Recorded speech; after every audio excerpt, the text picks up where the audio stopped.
Dito na binanggit ni Zelos ang ginawa ni Belial sa loob ng banal na palasyo ng Olympus. Ang mga makahayop at barbaric na gawain nito, parang wala siyang takot o respeto sa sagradong lugar. Tinanong pa ni Zelos kung akala ba ni Belial ay basta na lang nilang hahayaang maulit ang mga ginawa niya. Ngumiti lang si Belial. Isang ngiting puno ng pang-aasar. Kasabay niyon, kumalat ang nakakakilabot na aura sa paligid. Inulit pa niya ang sinabi ni Zelos, na para bang pinaglalaroan lang ang sitwasyon. Sinabi niyang parang mali yata ang pagkaintindi ni Zelos sa nangyayari. At sa isang iglap, nasa harap na siya ni Zelos, walang naramdamang paggalaw, basta nandun na lang. Napaatras ang magkapatid sa gulat. Hindi nila inasahan ang ganoong bilis. Tinanong ulit ni Belial kung sigurado ba talaga si Zelos sa mga sinasabi niya.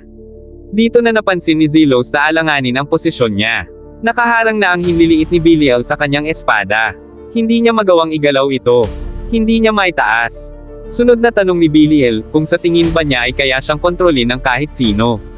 Pareho lang naman daw silang Diyos. At sa hanay ng mga Diyos, walang nagpapakontrol sa iba o walang pumapayag na mapasailalim ang sarili sa kung sino. Tuloy pa ni Belial, kung ano mang balak ni Zelos, gawin niya ang nais niya. Pero siguraduhin niya lang na kaya niya ang magiging kapalit. Sa sumunod na eksena, nagtalsikan na ang dugo, hindi malinaw kung ano na ang nangyari sa magkapatid, bigla na lang naputol ang eksena.